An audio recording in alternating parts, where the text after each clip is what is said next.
Team Avatar decided to storm the palace to get an audience with Earth King. Naturally, a bunch of menace tossed around trained adult light soldiers who fought once it responds and then give up entirely. I don't know where all resources went, but at least in the Avatar episode they improved. In Zuka's Aizen season, at least you could see people resist Zuka's Aizen, but he proved smarter, stronger and more capable. Here, pure claw and nothing more. Team Avatar reaches the king of Chinese Muscovite. Soldiers are sent to the dungeon as soon as they came moment occurs. Both could barely the Avatar. Therefore he's good and we should forget all his past misdeeds by King's view. What cutscene, but really, how can this infantile vegetable who control nothing and has the nominal authority over the troops actually decide anything, even if he allocates soldiers? The quality is equivalent.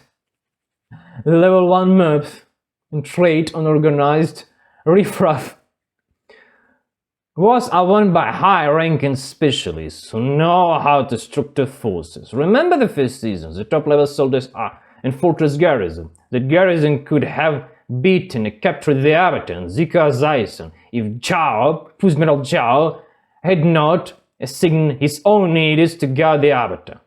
Give experienced soldier ranked in command, they will organize. What can this Soikin organize?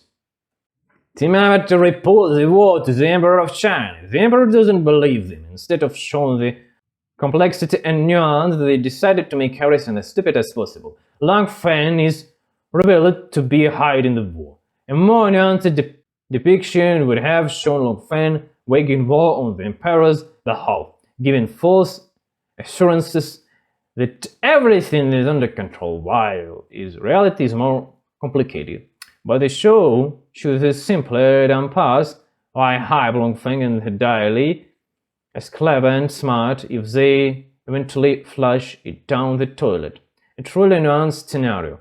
The same Amperator understands nothing about war. Long Feng runs things correctly but effectively. The Avatar proposes an unrealistic plan that ultimately fails. Instead, they turned it into a farce. Team Avatar brings the Emperor to see the Japanese siege machine as proof of Long Feng disinformation. Long Feng claims it was designed by Chinese engineer. It asks the sharp questions. Then why is the Fire Nation emblem on here? What does Long Feng do? Right, he stammers some nonsense about imported parts, and it then described it for losing trust. So the veteran KGB operator who built a web of flies smart and methodical is flushed down the toilet in 1 minute? Incredible.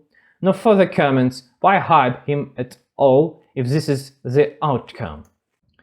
The Emperor and Team Avatar converse. Sokka presents a genius plan that eclipses a comet and can be used to capture the capital and the win war.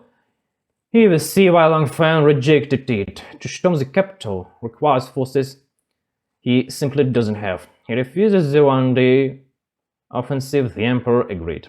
But this isn't clarified. 3 episodes of hype about the Dai Li and Long Feng's cleverness end up showing him as 10 years old schoolboy. Flushed down the toilet for nothing. Total nonsense and shit. Zuka's Aizen have psychedelic dreams of sitting on the throne. Zuka's Aizen fears that once he ascended the throne, he will be overthrown at the first thing of weakness, the lesson as I taught him. The simplest solution would be don't sleep. The complex solution, build a system of checks and balances so that if you fall there, your own people protect you. But simple is what does I choose. Yell, kills, intimidate, that's how to maintain obedience.